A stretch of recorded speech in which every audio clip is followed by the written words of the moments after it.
हरियाणा की हर अपडेट के लिए बेल आइकन दबाएं और सब्सक्राइब करें STV हरियाणा न्यूज। नमस्कार, हमारे खास कार्यक्रम में आपका स्वागत है। आपके साथ मैं हूं खालिद हसन। मानसून की पहली बारिश ने तपती गर्मी से लोगों को राहत दी, लेकिन राहत की यही बारिश कुछ इलाके में आफत साबित हुई। जरा सी देर की बारिश के बाद सड़कें और बाजारों में जलभराव हो गया। ये हालात तब हैं जब प्रदेश सरकार की ओर से जल निकासी के लिए विशेष बजट रखा जाता है। एक रिपोर्ट देखिए और इस पूरे मामले को समझिए।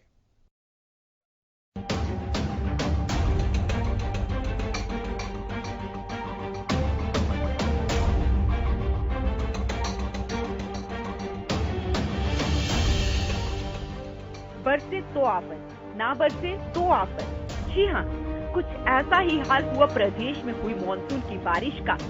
तपती गर्मी से परेशान लोग बारिश की आस में आसमान की तरफ टकटकी लगाए देख रहे थे। शुक्रवार देर शाम इंद्रदेव खुश हुए और मानसून की पहली बौछारें की, लेकिन झुलसा देने वाली गर्मी से लोगों को राहत देने वाली ये बारिश कुछ इलाकों में आफत भी साबित हुई।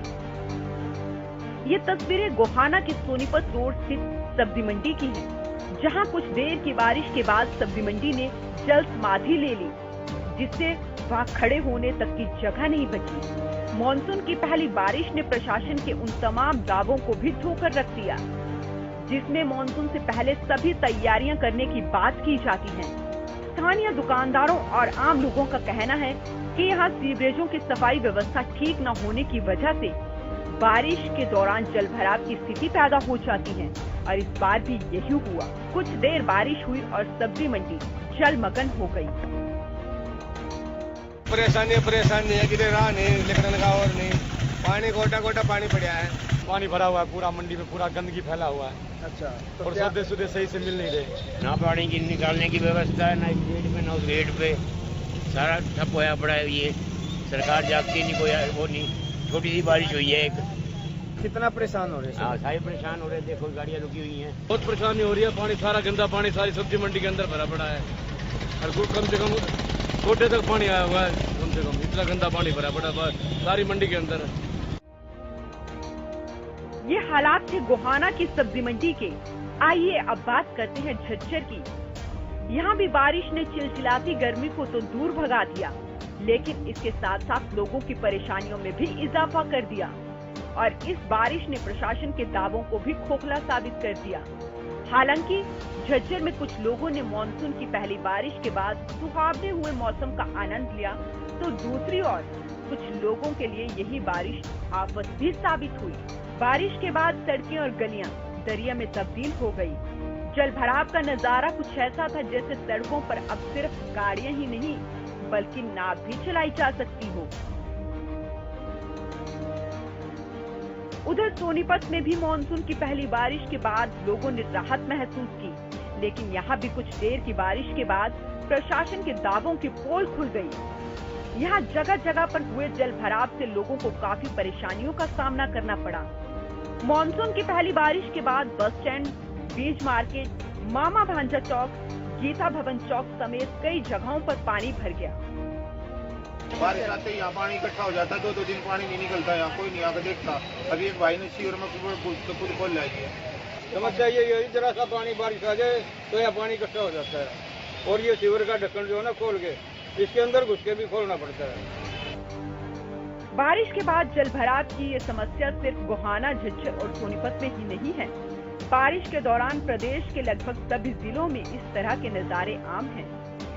लेकिन ऐसे में बड़ा सवाल यही उठता है कि जब प्रदेश के बजट में जलभराव से मुक्ति के लिए अलग से योजना बनाई जाती है, तो वो कारगर क्यों नहीं साबित हो रही है।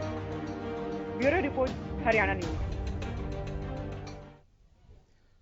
तो भले ही मानसून का इंतजार था, लेकिन जैसे ही प्री मानसून की बारिश हुई, उसने प्रशासन के दावों की पोल भी खोलकर रख दिया। और इस पर ज्यादा जानकारी के लिए हमारे साथ हमारे संवाददाता लाजपत राय से जुड़ चुके हैं और अनूप कुंडू हिसार से जुड़ चुके हैं। सबसे पहले बात लाजपत से। लाजपत, जिस तरह से प्री मानसून की बारिश हुई है, उम्मीद जताई जा रही थी कि इससे किसानों को फायदा होगा, राहत होगी, लेकिन जिस तरह से जो दावे किए जाते हैं प्रशासन के कि मानसून से पहले जो नाले हैं या फिर जो भी उनको साफ कर दिया जाएगा ताकि पानी न रुके, लेकिन जिस तरह से बारिश के बाद से ये तस्वीरें सामने आई हैं, वहां जो सब्जी मंडी है वो एक तरह से तालाब में तब्दील हो गया है। ऐसे में वहां लोगों को कितनी परेशानियों का सामना करना पड़ रहा है? क्या ये प्रशासन की लापरवाही की वजह से ये खामियाजा लोग उठा रहे हैं, भुगत रहे हैं? जी बिल्कुल खालिद, अगर जिला सोनीपत की बात करें तो जिला सोनीपत में देखिए नगर निगम भी है, नगर पालिका भी है, और सबसे बड़ी बात है कि इस वक्त जहां हम खड़े हैं ये स्टेट हाईवे बादरगढ़ है, जो कि दिल्ली की दहलीज पर किसान बैठे हैं, उनकी वजह से ये रोड काफी बिजी है और ये दिल्ली के लिए अलग अलग स्टेट के लिए जाता है। ये इसी रोड के हालात बता दें, जो सरकारी कर्मचारी है जिनकी लाखों रुपए तनख्वाह होने के वजह और करोड़ों रुपए का बजट आने की वजह से ये तस्वीरें बयान करती हैं अपने आप में। ये रोड है जिसकी अभी करीब 6 महीने भी नहीं हुए हैं, जिसको बनाया गया था 2.5 करोड़ की लागत से, और 6 महीने में ये हालात आप देख सकते हैं कितने गंभीर बने हुए हैं। ये अपने आप में ये तस्वीरें बयान करती हैं कि इस रोड के हालात कितने गंभीर हैं। ये जो तस्वीरें हैं ये रोड की है, कोई नाला नहीं है, ये स्टेट हाईवे बादरगढ़ है और इस नाले की तस्वीरें ये बयान करती हैं। ये नाला नहीं, ये रोड है। इस रोड के हालात देख सकते हैं आप। कोरोना जैसी महामारी से लोग जूझ रहे हैं, लेकिन कहीं ना कहीं प्रशासन की भी काफी बड़ी लापरवाही देखने को मिल रही है। ऐसे में जो बीमारी फैलती है, अंदेशा लगातार देखने को मिल रहा है, और ऐसे में जब बीमारी फैलेगी तो इसका कहीं ना कहीं खामियाजा आम व्यक्ति को भुगतना पड़ता है। और सरकारी कर्मचारियों की बात करें तो करोड़ों रुपए डकारने का सबसे अच्छा यही है कि बारिश आने से पहले जो नाले हैं, नाली है, सबको साफ किया जाता है, लेकिन ये जो है ये कहीं ना कहीं आम नागरिक को इसका खामियाजा भुगतना पड़ता है। जी ठीक है, हमारे साथ अनूप कुंडू भी बने हुए हैं, आप भी बने रहिए। अनूप कुंडू, सवाल आपसे यह है कि जिस तरह से बारिश हुई है प्री मानसून की, क्या यही हालात आपके यहाँ भी इसी तरीके से है? क्या वहां भी प्रशासन की लापरवाही देखने को मिल रही है? अगर मिल रही है तो क्या प्रशासन से लोगों ने शिकायत की? अगर शिकायत की तो प्रशासन ने क्या कहा, क्या आश्वासन दिया? प्रशासन का क्या रुख है इस तरह के हालात पैदा हुए हैं उसको लेकर?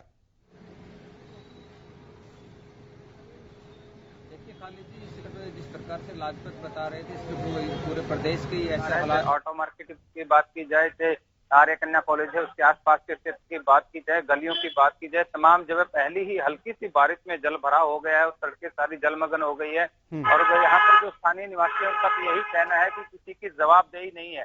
सड़कें बनाई जाती है, उसके बाद भी उसका रख रखाव, उसकी सीवरेज व्यवस्था कोई यहाँ पर ध्यान नहीं देता।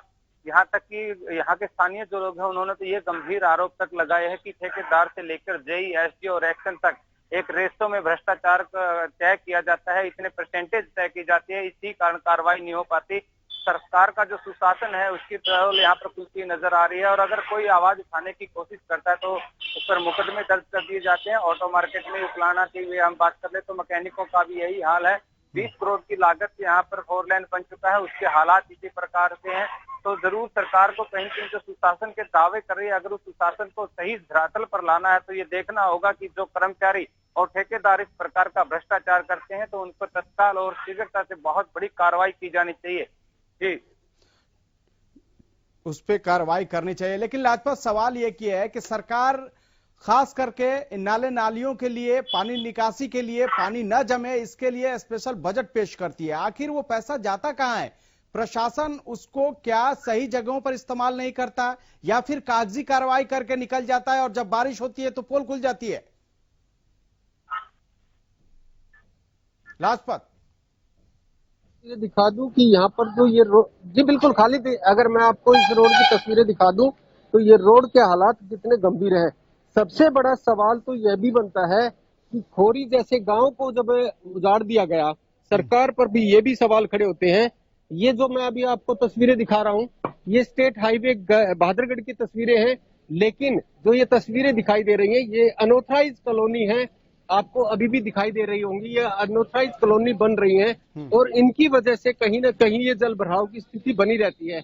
ये काफी बड़ा औद्योगिक क्षेत्र है, काफी बड़ा फैक्ट्री एरिया है, और ये जो एरिया की वजह से ये जो अनऑथराइज कॉलोनियां हैं इन पर कहीं ना कहीं प्रशासन को गाज घेरनी चाहिए, क्योंकि ये जो स्टेट हाईवे बहादुरगढ़ की जो तस्वीरें हैं ये बयान करती है कि ये अनऑथराइज्ड जो कॉलोनियां हैं उनका ये पानी है, उनकी ये गंदगियां हैं। ये जो और भी तस्वीरें मैं आपको दिखा दूं, सभी तस्वीरें बयान करती हैं कि अनऑथराइज्ड कॉलोनियों का कितना बुरा हाल है। ये कहीं ना कहीं यहाँ पर जो ये अभी मैं आपको और भी तस्वीरें दिखा दूं कि ये जो अभी भी ये जो काम चल रहा है ये अनऑथराइज्ड कॉलोनी का है।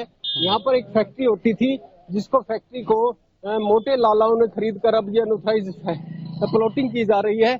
ये सबसे बड़ा सवाल है कि इस तरह की जो अनऑथराइज्ड कॉलोनियां हैं उन पर रोक लगनी चाहिए, प्रशासन को काम करना चाहिए, क्योंकि नगर निगम, नगर पालिका और शासन और प्रशासन सभी मिले हुए होते हैं, जिसका खामियाजा आम जनता को भुगतना पड़ता है। ये देख सकते हैं कि अनऑथराइज्ड कॉलोनी का अभी भी काम चल रहा है, लेकिन कोई रोक टोक नहीं है। इस तरह ही ये बहादुरगढ़ स्टेट हाईवे पर दिखाई दे रही है। लेकिन लाजपत आप जो तस्वीरें दिखा रहे हैं वो तो बहुत ही भयावह है। अगर सिर्फ ये स्टेट हाईवे का ये हाल है तो जरा सोचिए कि पानीपत के और छोटे छोटे कस्बों का, गांवों का क्या हाल होगा, उनके सड़कों का क्या हाल होगा। क्या वहां भी इसी तरह की स्थिति है?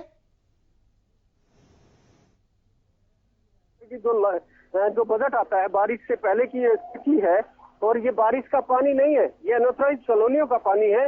जहाँ पर आप देख रहे हैं कि ये रोड जो है राजस्थान को, दिल्ली को, अलग अलग स्टेट को जोड़ता है, और इसी रोड पर किसान के चलते टोल टैक्स है वो बंद है, लेकिन इस पर टोल भी लिया जाता है। और ये जो रोड है ये खालिद शहीद के नाम से है, मेजर सत्य प्रकाश जो शहीद हुए थे उनके नाम से रोड है, उसकी भी अनदेखी है। प्रशासन और शासन कहीं न कहीं जो ठेकेदारों के साथ मिला रहता है। फिर से मैं आपको ये तस्वीरें बयान कराता हूँ और जनता के बीच ये आवाज है कि अभी 2.5 करोड़ की लागत से 6 महीने ही नहीं हुए इस रोड को बने हुए, और मटेरियल आपको लाइव तस्वीरों में दिखा दूं कि इसके रोड के हालात अभी से पहले कितने बेहतर हुए हैं। ये देखिए तस्वीरें बयान करती है कि कितना घटिया मटेरियल लगाया गया है। ये देखिए ये बिल्कुल रोड अभी से पहले टूटना शुरू हो चुका है। तो ये कहीं ना कहीं जो ठेकेदारों के साथ मिलकर प्रशासन लापरवाही करता है, ये रोड की हालात है। ये देखिए ये बिल्कुल रोड पर बैठे हुए व्यक्ति है, ये जबकि चलने के लिए रास्ता है। एक तस्वीर और दिखा दूं आपको कि ये जो सिलेंडर है, ये देखिए घरेलू सिलेंडर का भी इस्तेमाल किया जा रहा है। घरेलू सिलेंडर, ताकि यहाँ पर ये देख सकते हैं, यहाँ पर जो है ये तस्वीरें बयान करती है कि प्रशासन की कितनी बड़ी लापरवाही है। प्रशासन की लापरवाही इसलिए कहेंगे कि लगातार अनऑथराइज्ड काम जारी है, लेकिन कहीं ना कहीं मिलीभगत से सभी काम मिलीभगत से इस पर रोक नहीं लग रहा है और इसका नतीजा आम लोगों को भी भुगतना पड़ रहा है। लेकिन अनूप कुंडू, सवाल यही है कि जब सरकार नाले नालियों के लिए, पानी निकासी के लिए जब बजट पेश करती है तो फिर आखिर वो पैसा जाता कहां है? और सिर्फ प्री मानसून में यह हाल है, अगर जब मानसून पूरी तरह से आ जाएगा फिर तो लोगों के घरों में पानी पहुंच जाएगा, लोग निकलेंगे कैसे, सड़कों पर कैसे निकलेंगे? ये हालात रही तो बजट पेश किया जाता है वो जाता कहाँ है? आजकल हम देख रहे हैं कि जितने जो सरकार होती है, सत्ता पक्ष होता है, उसके जो कार्यकर्ता होते हैं और जो बड़े बड़े उनके काम करने वाले होते हैं वही ठेकेदार का रूप धारण कर लेते हैं, और सरकार के जो कर्मचारी हैं कहीं न कहीं उनके ऊपर दबाव रहता है कि ये सरकार के पदाधिकारी हैं, सरकार के कार्यकर्ता हैं। तो ऐसे में जो ठेकेदारी का काम करते हैं उनकी कोई जवाबदेही तय नहीं की जाती कि आपने जो सड़क या जो गली बनाई है उसकी सीवरेज व्यवस्था दुरुस्त रहेगी, कितने दिन तक रहेगी। अगर नहीं की जाती तो क्या आपका जो लाइसेंस है वो रद्द किया जाएगा, ब्लैक लिस्ट कर दिया जाएगा। इस प्रकार की कोई कार्रवाई देखने को नहीं मिलती। यही कारण है कि जो ठेकेदार होते हैं, जो इस प्रकार का कंस्ट्रक्शन का काम करते हैं, उनके हौसले बड़े बुलंद होते हैं, क्योंकि कर्मचारियों पर दबाव रहता है और खुद वो अपने आप को सरकार के लोग बताकर के इस प्रकार की धांधली करते हैं। यही कारण है कि हल्की सी मानसून की बारिश आने के बाद पूरी सड़कें जलमग्न हो जाती है। जी खालिद। लेकिन अनूप, जिस तरह से खास करके अगर बात करें जो जनप्रतिनिधि हैं, अगर मान लीजिए कि विधायक स्तर के जो जनप्रतिनिधि है वो इस बात को नहीं देखते हैं, अनसुना करते हैं, तो क्या जो पार्षद है, जो वार्ड पार्षद होते हैं या वार्ड मेंबर होते हैं, क्या उन्होंने इस मसले को कभी नहीं उठाया? जो इस तरह की हालात पैदा हो रहे हैं और इस तरह के हालात बन रहे हैं प्री मानसून बारिश के समय में ही, या फिर स्थानीय लोगों ने अपनी आवाज बुलंद नहीं की जनप्रतिनिधियों के सामने? उन्हीं के लोगों के पास ठेका होता है, उनका एक रेशो बना हुआ है जो सरेआम यहाँ से लेकर मंत्री तक जाता है, अधिकारियों तक जाता है। तो जब भ्रष्टाचार होगा तो वो अपना हिस्सा रख करके और भ्रष्टाचार बांट करके जब काम करेंगे तो जाहिर सी बात है कि काम में क्वालिटी नहीं आ सकती, और क्वालिटी नहीं होगी तो फिर जो जनता है उसको सुविधाएं किस प्रकार से मिल पाएंगी। अब हम देख सकते हैं कि अगर यहाँ इशार उकलाना की बातें की जाए, जो नए नए ठेकेदार बनकर के आ रहे हैं, जो सड़कों के टेंडर दिए जा रहे हैं वो लगभग उन लोगों को दिए जा रहे हैं जो सत्ता पक्ष के साथ उनके वर्कर हैं या उनसे मिले जुले हैं, या फिर जो पुराने अगर कोई ठेकेदार इस प्रकार का काम करता है तो एक हिस्सा दे करके, बहुत मोटा हिस्सा दे करके वो इस प्रकार के टेंडर लेता है, और टेंडर में अगर वो हिस्सा दे करके करेगा तो पारदर्शिता कहीं से भी नहीं आ सकती। जी, और शायद इसी की ये तस्वीरें अभी लाजपत हमें दिखा रहे थे सोनीपत से कि वहां पर किस तरह से मिली भगत करके वहां जो मटेरियल लगाया गया है सड़क पे, वो अभी सड़क टूटने लगी है। 2.5 करोड़ में वो सड़कें बनी थी। लेकिन लाजपत, क्या जो अनूप कुंडू बात कर रहे हैं, क्या यही स्थिति आपके यहां भी है? वहां भी ऐसे ही अधिकारियों से लेकर जनप्रतिनिधियों तक का कमीशन बना हुआ है और उस हिसाब से उनके पास कमीशन जाता है, चाहे आप जैसी सड़कें निर्माण करा दो, कोई पूछने वाला नहीं है, या गलियां बनाने वाला नहीं है, या फिर जो पानी जो जिस तरह से लग रहा है, या फिर ना नाले की सफाई हो रही है? मतलब एक तरह से सब मिली भगत है क्या वहां भी? देखिए, जिस प्रकार से लाजपत बता रहे थे तो सिर्फ 2.5 करोड़ का कोई मामला बता रहे थे हम, या 4 किलोमीटर का टुकड़ा 20 करोड़ का हरियाणा न्यूज जिसको बार बार उठा चुका है, उसके दोनों साइड में नाला बनाया गया, लेकिन एक बूंद पानी जो सड़क की है वो नाले में नहीं जाती। दोनों तरफ से नाला बना के ऊपर से बंद करके मिट्टी डाल दी गई है, सिर्फ नाला कागजों में बना है, कोई कार्रवाई उस पर नहीं है। जगह जगह सीवरेज टूट जाते हैं, हादसे होते, 20 करोड़ की लागत, 1 किलोमीटर पर 5 करोड़ की लागत के साथ बने हुए 4 लेन नहीं चल रहा, नाले नहीं चल रहे, गांव और देहात में बनी हुई सड़कें नहीं चल रही। तो ये कहे जाना कि यहाँ पर भ्रष्टाचार नहीं है, इस सिर्फ कबूतर को बिल्ली को देखकर कबूतर की आंखें बंद करने वाली बात है। कहीं न कहीं सरकार और मंत्री और अधिकारी सिर्फ ये देख करके आंखें बंद कर लेते हैं कि काम करने वाले उनके कहीं न कहीं जानकार हैं, या उस पार्टी के कार्यकर्ता है, या कहीं कहीं लंबी पहुंच, बड़ी पहुंच रखने वाले लोग हैं। जी, चलिए लाजपत, आप जरा समझाइए कि क्या आपके यहाँ भी यही स्थिति है? क्या वहां भी ऐसा ही कमीशनखोरी वाली बात है? वहां भी मिलीजुली करके भ्रष्टाचार किया जा रहा है और जिसका खामियाजा आम आदमी को भुगतना पड़ रहा है? खास करके इस बारिश की अभी शुरुआत का ये हाल है, जब बारिश का पूरा मौसम आएगा, जब बारिश तेज होगी, तब क्या होगा? बिल्कुल खालिद, मैं आपको सबसे अलग एक तस्वीरें दिखा दूं कि जो आपने कहा कि मिली भगत सबसे मोटी मिली भगत है, और जिसमें लोगों ने आरटीआई भी लगाई है, जो फैक्ट्री एरिया है उसकी तस्वीरें बयान करती है। ये जो अनऑथराइज कॉलोनी है आपको दिखाई दे रही, कितनी ऊंची बिल्डिंग है, ये मोटे पैसे वालों की बिल्डिंगें हैं, जिसकी कीमत आप लगा नहीं सकते। 1 लाख रुपए गज यहाँ पर ये जमीन बिकी है, और ये मिली भगत से है। सबसे बड़ा सवाल तो ये है कि फैक्ट्री, क्या आप लोगों ने, क्या इस मसले को आप लोगों ने अधिकारियों के सामने उठाया, रूबरू किए?